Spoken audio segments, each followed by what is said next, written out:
On Christmas Eve, my dad gave me a list: clean the house, prepare dinner, wrap the gifts.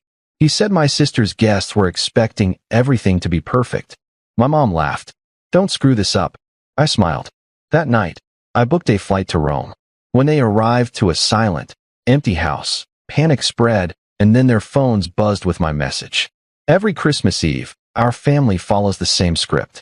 We drive up to the cottage in Vermont, unpack the endless trunks of decorations, rehearse the image of a cozy, happy family for the dozens of guests my sister insists on inviting, and I get handed a to-do list like I'm staff. But last year, something in me snapped. It started with a list. My dad handed it to me like it was some sacred family tradition. Clean the house, prep dinner, wrap the gifts. Your sister's guests expect everything perfect. My mom glanced over and actually laughed. "Don't screw this up." I smiled. Not because it was funny, but because I'd already made up my mind. I don't know when exactly it started feeling like I was a live-in assistant instead of a son. Maybe it was the year after I graduated, and they guilt me into staying home to help the family. I'd been working full-time since 20, but somehow every paycheck became part of their budget. Utilities, groceries, family needs. But when my sister wanted a spontaneous trip to Cabo or a new set of tires, my account got a little lighter. My name never made it into the group chats where those decisions were made. I just got the receipts. They always said I owed them for raising me, for the roof over my head, for the chance to build a future without rent training me. But anytime I mentioned wanting to move out, they acted like I betrayed them. My dad once called it abandoning ship. My mom said I was being selfish. And my sister, who had never paid for anything herself, claimed I was just trying to look important, so I played alone. Right up until that list hit my hand. I told them I'd be heading up to the cottage a day early to get things ready. They barely looked up from their phones. Fine, whatever. I booked my flight that night. One way to Rome. I'd always wanted to go. A friend of mine had moved there the year before and kept telling me to visit. I'd saved up slowly, quietly, selling off stuff on the side, taking extra hours at work without telling anyone. I had just enough to make it work for 2 weeks. It was risky, but the alternative, spending another Christmas playing unpaid host to people who didn't see me as a person. When I landed in Italy, I turned off roaming, checked into a cheap but charming Airbnb near Trieste, and let out a breath I didn't realize I'd been holding for years. I waited. Let the clock tick. Let the day come. Back in the States, they were all supposed to arrive at the holiday cottage around noon. I imagined the long driveway, the reeds already falling off from last year, the silent rooms inside that should have smelled like cinnamon and pine, but were empty and cold. By 12:14 p.m. Eastern Standard Time, I sent a message. "Merry Christmas. Wishing you peace, wisdom, and a touch of humility. I'm not there, and I won't be. I'm spending the holiday somewhere I'm appreciated. Please don't call. I'll be back January 3rd. Love, Michael." Then I turned my phone off. The next 9 days were something I hadn't felt in a long time. Freedom. But the real storm hadn't even begun. That waited for my return. The moment I stepped off the plane in Rome, everything felt quieter. Not just the noise, but inside me, like my brain finally unclenched. I remember standing in the arrivals terminal with just a backpack, no one waiting for me, no list in my hand, no eyes watching or expecting anything. It felt like a glitch in the system, like I'd slipped through some crack in the world where I didn't know anyone anything. Luca met me near Piazza Venezia. He looked different, calmer, healthier than when he lived back in New Jersey.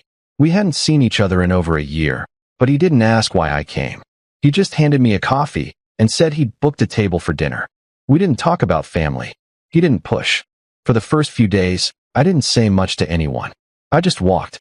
Rome was in that strange space between Christmas and New Year's. Festive, but slowed down. I visited churches I couldn't name, sat on random benches watching people, stood on bridges at night while lights from passing boats rippled on the river. I didn't post anything online, didn't call home, just breathed like I hadn't in years. But even in that peace, something noted at me. I kept checking my phone, not unlocking it, just looking at the black screen for notifications.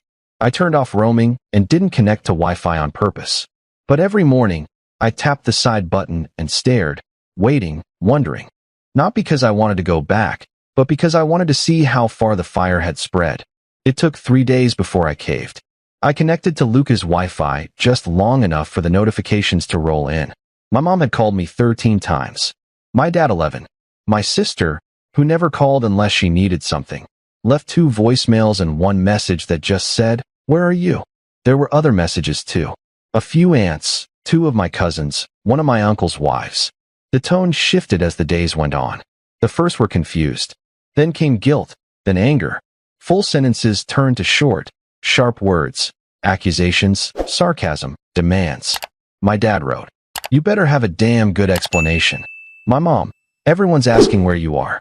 This is humiliating." My sister, "If I have to deal with this mess alone, I swear." But the one that stood out was a photo my mom sent. The cottage taken at night, completely dark.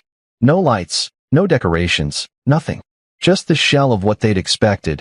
No firewood stacked, no presents laid out, no dinner on the table, just nothing. She captioned it, "Is this what you wanted?" I read that message 3 times, but didn't reply. Luca noticed I was distracted.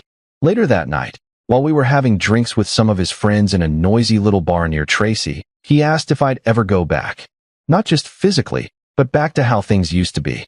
I told him something I hadn't admitted out loud before. I didn't think they missed me.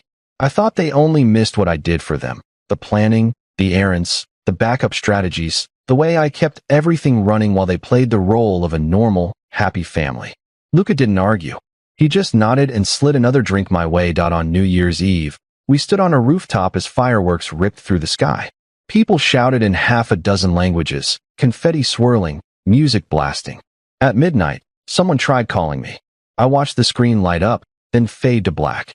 I thought about how I used to spend that night tending the fire pit, topping off champagne for my sister's friends, driving half-drunk cousins back to their homes. And there I was now, wrapped in someone else's coat, kissing a girl whose name I barely knew, with no one demanding anything from me. The next morning, I booked a flight back. January 3rd.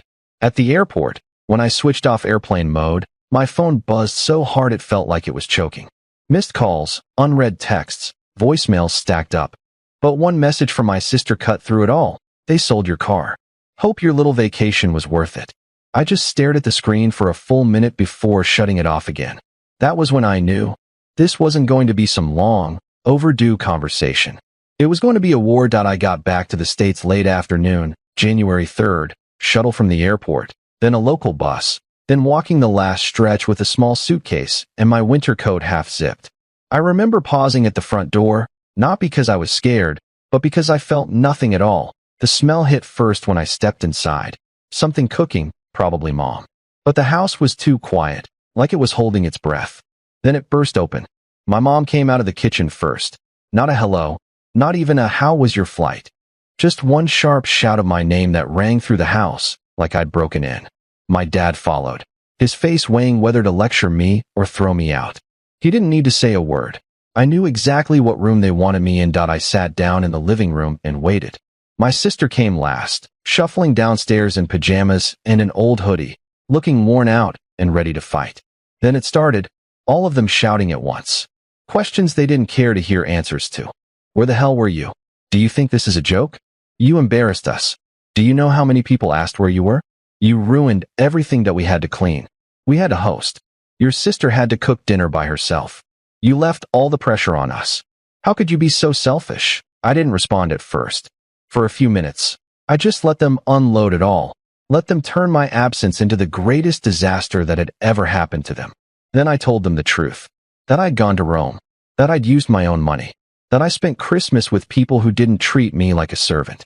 That I didn't owe anyone an explanation for finally taking time for myself. That I reminded them that for years I'd been paying bills I never agreed to, covering debts that weren't mine, and all I got in return was guilt and obligation. I told them they never noticed me when I was here. They only noticed when I stopped saying yes. My mom said I was being dramatic. My dad accused me of acting like a teenager. My sister laughed under her breath and called it my main character phased. That's when something inside me snapped. I stood up and told them I was done making sure everything worked while they treated me like background noise. I wasn't staying in that house another night. I went upstairs, opened my closet, and pulled out the 2 duffel bags I'd packed before Rome, just in case. Because deep down, I knew them too well. I'd been bracing for this moment for years without realizing it. When I came back down with my bags, no one tried to stop me. I called a cab and stood by the front door until the driver arrived. Nobody said goodbye. Nobody asked where I was going. They just stood in the hallway watching. Like I was a delivery they hadn't ordered. I gave the driver my girlfriend's address. She lived across town in a small apartment she shared with a roommate who was away for the holidays. She opened the door, saw the bags, and didn't ask a single question. She just stepped aside and let me in. I dropped onto the couch, took off my coat, and for the first time in a long time, I didn't feel like I had to explain myself to anyone. That night, I fell asleep before midnight and didn't wake up once, but I knew it wasn't over. I hadn't even unpacked, and the war was already waiting on the other side of my phone. On January 4th, I woke to the smell of coffee and the glow of my phone buzzing on the nightstand again and again. I hadn't touched it since the night before, but now the screen was flooded. 37 missed calls, voicemails, messages stacked like bricks in a wall trying to trap me.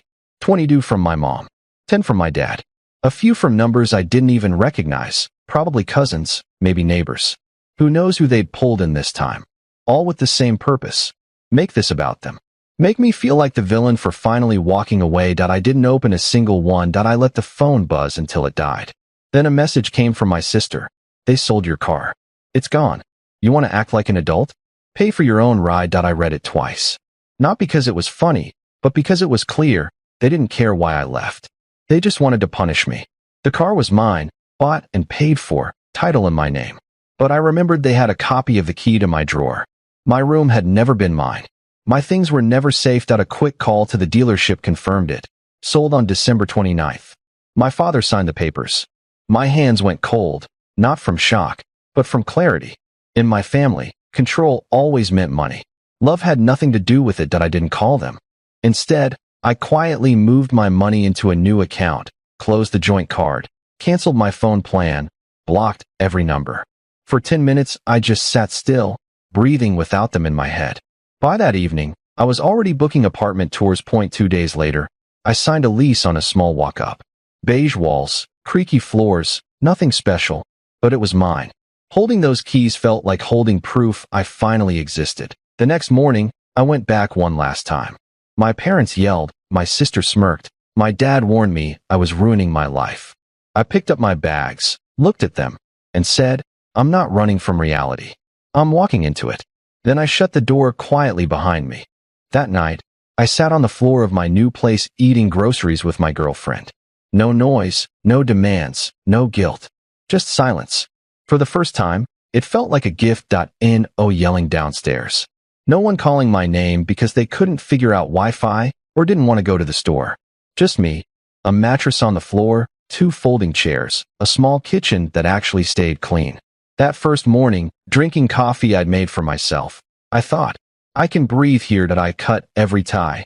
New bank, new phone, new email, blocked them all. Not to punish, but to see who I was without guilt or demands. My girlfriend came over often.